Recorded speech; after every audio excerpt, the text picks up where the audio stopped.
চতুর্থ শ্রেণীর আমার প্রিয় শিক্ষার্থী, কেমন আছো তোমরা? আশা করছি ভালো আছো। তো রোটারি স্কুল অ্যান্ড কলেজের অনলাইন ক্লাসের পক্ষ থেকে তোমাদের স্বাগত জানাচ্ছি। আজকের বাংলা ক্লাসে আমি আয়েশা বেগম। তো ইনশাল্লাহ তোমরা খাতা নিয়ে বইটি নিয়ে তোমরা রেডি আছো। আজকে আমি তোমাদের কি পড়াবো জানো? গত ক্লাসে একটু পড়িয়েছিলাম, আজকে আমার ছুটি চাই, মনে আছে তো? আজকে আমার ছুটি চাই গল্পটি আমরা গত ক্লাসে পড়িয়েছিলাম, আশা করছি তোমাদের মনে আছে।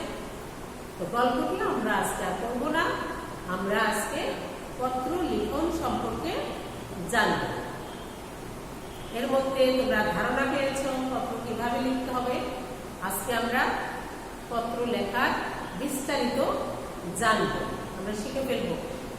তো দেখো, বোর্ডে আমি লিখেছি, আমরা পত্র সম্পর্কে একটু জেনে নিই আগে। পত্র চিঠির প্রকার ভেদ। চিঠির প্রকার ভেদ, আমরা কত রকমের চিঠি হয় সেটি আমরা জানবো। দেখো তো কি কি লিখেছি আমি।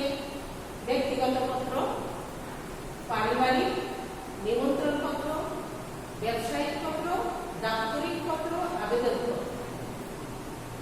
ব্যক্তিগত চিঠি এবং আবেদন পত্র প্রথম এবং শেষটাই আমরা আজকে শিখব। এই যে ব্যক্তিগত পত্র আমরা জানি কি জিনিস, পারিবারিক পরিবারের সদস্যদের মধ্যে যে চিঠিপত্র লেখা হয়। নিমন্ত্রণ, নিমন্ত্রণ পত্র কোনটা? আমরা যে বিয়ে খেতে যাই, বিয়ে খেতে যাওয়ার আগে আমরা কি পাই? খুব সুন্দর একটি নিমন্ত্রণ পত্র পাই। তারপর আমরা খুশিতে আমরা প্ল্যান করি আমরা কিভাবে যাব, কখন যাব, কোন জামাটা পরে যাব। কিন্তু তার আগে আমরা কি চিঠি পাই, তাই না? চিঠিটা কিরকম? খুব সুন্দর ফিতায় মোড়ানো রঙিন কাগজে লেখা থাকে কার সাথে কার বিয়ে, দাওয়াত কোথায়, কয়টার সময়। তো চিঠি আমরা যখন একটা বিয়ের কার্ড পেয়ে যাই আমরা কত না খুশি হই। এটা কিন্তু একটি পত্র। কি পত্র? নিমন্ত্রণ পত্র। নিমন্ত্রণ পত্র।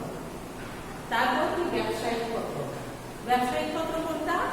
ব্যবসায়িক পত্র হচ্ছে যারা ব্যবসা করেন তারা লিখে থাকেন ব্যবসায়ের কাজে ব্যবহার করার জন্য। দাপ্তরিক মানে অফিসিয়াল পত্র, যারা অফিসে, বাবা মা যারা অফিসে কাজ করেন তারা অফিসিয়াল পত্র সম্পর্কে জ্ঞাত আছেন, জানেন, তাদেরকে অফিসিয়াল পত্র বা দাপ্তরিক পত্র লিখতে হয়। তারপর হচ্ছে আবেদন পত্র। আবেদন পত্র মানে কি? আমরা কোনো কিছু চেয়ে যদি অনুরোধ করি সেটি হচ্ছে আবেদন পত্র। যেমন আমার ছুটি দরকার, আমার আজকে ছুটি দরকার, আমি কার কাছে আবেদন করব? আমি অবশ্যই আমার শিক্ষকের কাছে আবেদনপত্র লিখব। আবেদনপত্র লেখার তো নিয়ম আছে, তোমরা তো জানো। আর ক্লাসও আমি একটু তোমাদের দেখিয়ে দিয়েছি কিভাবে আবেদনপত্র লিখতে হয়। তো আবেদনপত্র হচ্ছে কোনো কিছু পাওয়ার জন্য অনুরোধ করে যে পত্র, সেটি আবেদনপত্র। আজকে আমরা এইটি শিখব, ব্যক্তিগত পত্র শিখব। ব্যক্তিগত পত্র এক ব্যক্তি আরেক ব্যক্তির কাছে যখন কোনো প্রয়োজনে চিঠি লেখে সেটি হচ্ছে ব্যক্তিগত পত্র। তুমি তোমার বন্ধুর কাছে একটি যদি পত্র লেখো সেটি ব্যক্তিগত পত্র। এখন ব্যক্তিগত পত্র লেখার যে আনন্দ, তুমি তোমার মনের সমস্ত কথা, প্রয়োজনীয় কথা তো আছেই, কথাগুলো তুমি কাগজে লিখে তোমার বন্ধুর কাছে পাঠাবে। আবার তোমার বন্ধু সেই কথাগুলোর জবাব দিয়ে তোমার কাছে আরেকটি চিঠি লিখবে। এই যে চিঠি পড়ার আনন্দ অনেক গভীর আনন্দ। চিঠি লেখা এবং চিঠি পাওয়া, পাঠানো এবং পাওয়া দুটি আমাদের কাছে খুবই আনন্দের বিষয়। এর মধ্যে আমি আশা করছি তোমরা একটু একটু প্র্যাকটিস করেছ। আরো করো। খাতা বাদ দিয়ে একটা তুমি সাদা কাগজ নাও, নিয়ে বন্ধুর কাছে পত্র লেখো। ভালো হয়নি, ছেড়ে ফেলো, আরেকটি লেখো। চিঠি লেখার সময় তো নিয়ম মেনে তারপর লিখতে হবে। আমরা আজকে সেই নিয়মটি শিখব। তার আগে আমি কিছু গুরুত্বপূর্ণ কথা বলবো। সেটিও হচ্ছে, তুমি যখন একটি চিঠি পাবে তখন চিঠি খোলার পরে তুমি যদি দেখো যে চিঠির মধ্যে অনেক বানান ভুল, তারপরে লেখাগুলো এলোমেলো, লাইন সোজা নেই, অথবা কাটা ছেঁড়া, তোমাকে ভালো লাগবে বলো? মোটেও ভালো লাগবে না। সে যত সুন্দর কথাই বলুক, চিঠির ভাষা যত সুন্দরই হোক, তুমি এই কাটা ছেঁড়া অপরিচ্ছন্ন জিনিস দেখতে তোমার ভালো লাগবে না। তাহলে কি করতে হবে? তাহলে আমাকেও ভালো করে লেখা শিখতে হবে, তাই না? আমি তো বন্ধুকে পাঠাবো, মাকে পাঠাবো, যাকেই পাঠাই, তারও তো ভালো লাগবে না। যদি কাটা ছেঁড়া থাকে, অপরিচ্ছন্ন থাকে, ভালো লাগবে না। তাহলে আমাকেও প্র্যাকটিস করতে হবে। আমি বারবার লিখবো, আমি বানান শুদ্ধ করে লিখবো, আমি কাটা ছেঁড়া করবো না, আমি লাইন বাঁকা করবো না, পরিষ্কার পরিচ্ছন্ন লেখা আমি প্র্যাকটিস করবো। একটাও লিখবো হবে না, আরেকটা লিখবো, ভালো হচ্ছে না আরেকটা লিখবো, এরপরে দেখবে যে এত সুন্দর চিঠি হয়েছে। তারপর আসি আমরা চিঠির নিয়ম। ব্যক্তিগত চিঠির 6টি অংশ আছে। ব্যক্তিগত চিঠি 6টি অংশ, এটি আমি আজকে তোমাদের শিখিয়ে দেব। আমরা একটি চিঠি ধরো, এটি হচ্ছে তোমার চিঠি লেখার কাগজ। এটা কিন্তু মার্জিন, মার্জিনের বাইরে কিছুটা অংশ তো থাকেই। আমরা মার্জিনের বাইরে কখনোই কোনো কিছু লিখবো না। ধরো এটি মার্জিন, এখানে আমাকে চিঠি লিখতে হবে। দেখো কি কি অংশ আছে। 1 নাম্বার মঙ্গলসূচক শব্দ আছে। 1 নাম্বার অংশটা হবে একদম মার্জিনের নিচে, এই যে এটা সবার উপরে মাঝখানে। সেটি কেমন?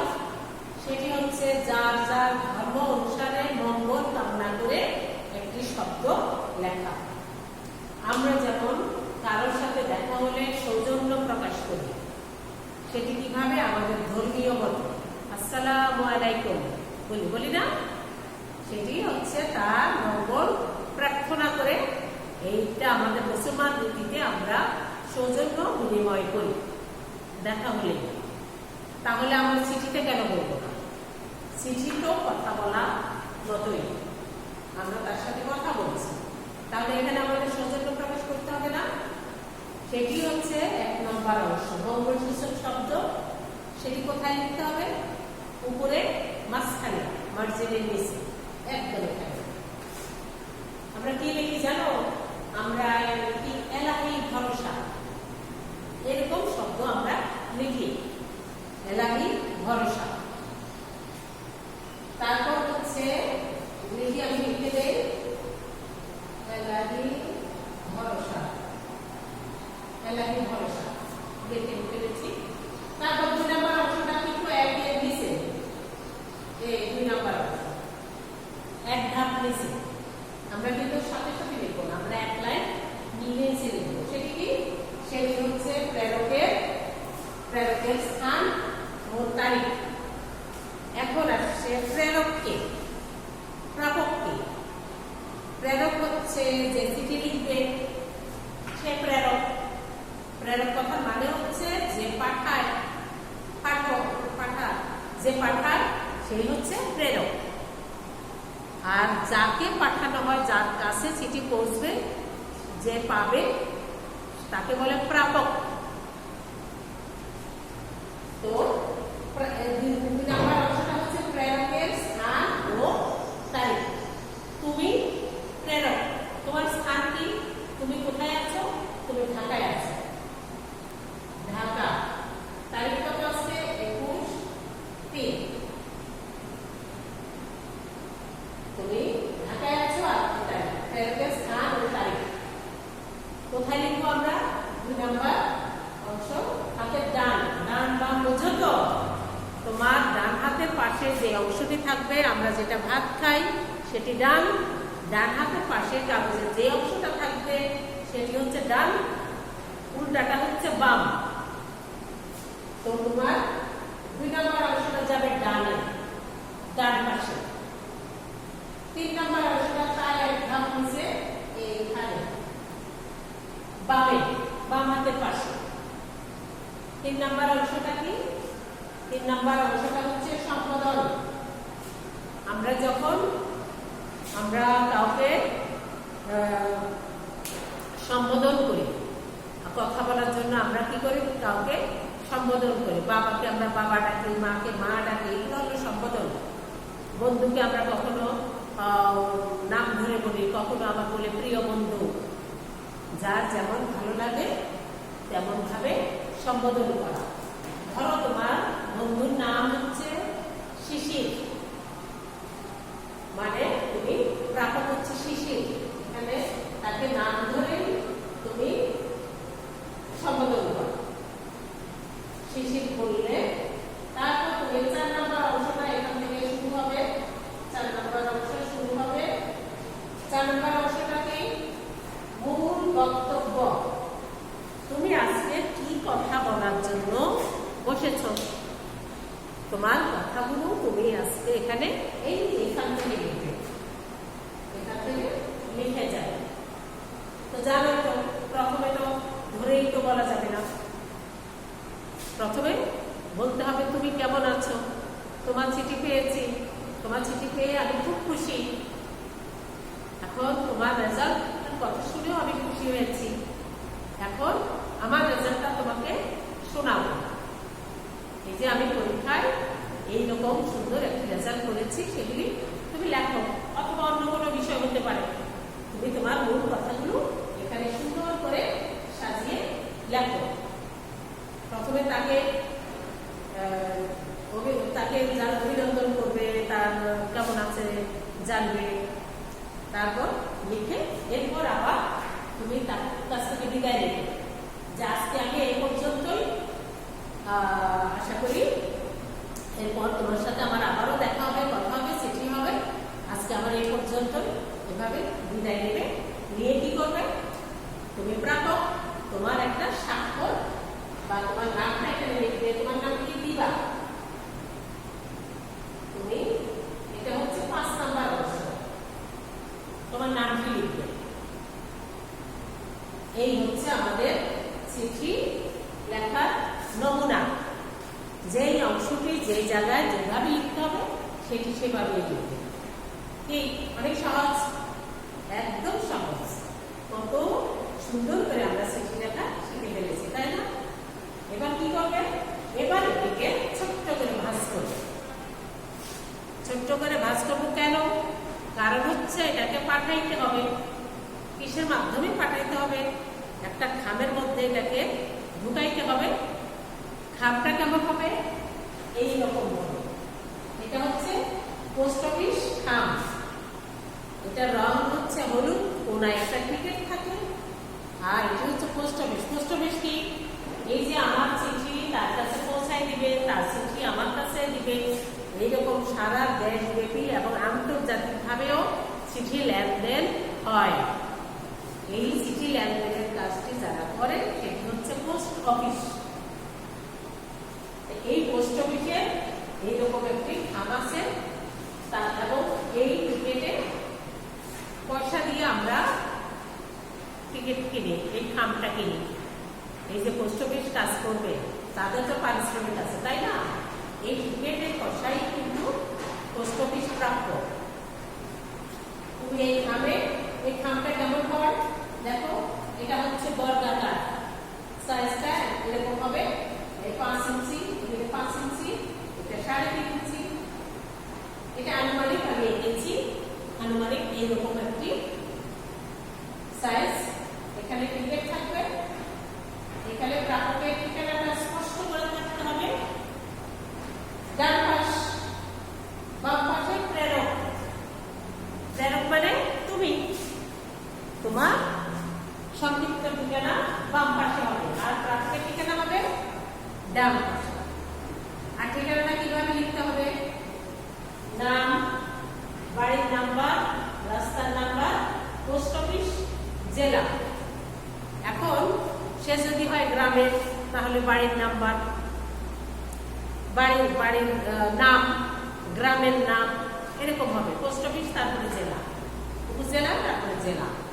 আর শহর যদি হয় বাড়ির নাম্বার, রাস্তার নাম্বার, পোস্ট অফিস, জেলা।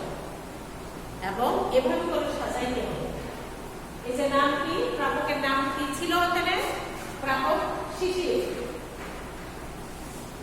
ডান পাশে, খামের ডান পাশে তার এভাবে করে পূর্ণাঙ্গ ঠিকানা লিখতে হবে। পূর্ণাঙ্গ লিখতে হবে বলেছি। যদি তুমি কিছু বাকি রেখে দাও, তুমি জেলার নাম লেখো নাই, তখন কি চিঠিটা পৌঁছবে? যাবে কোথায়? যাবে, যাওয়ার তো জায়গা পাবে না। সবই লিখলা, বাড়ির নাম্বারটা লেখো নাই, তখন চিঠিটা কোথায় যাবে বলো?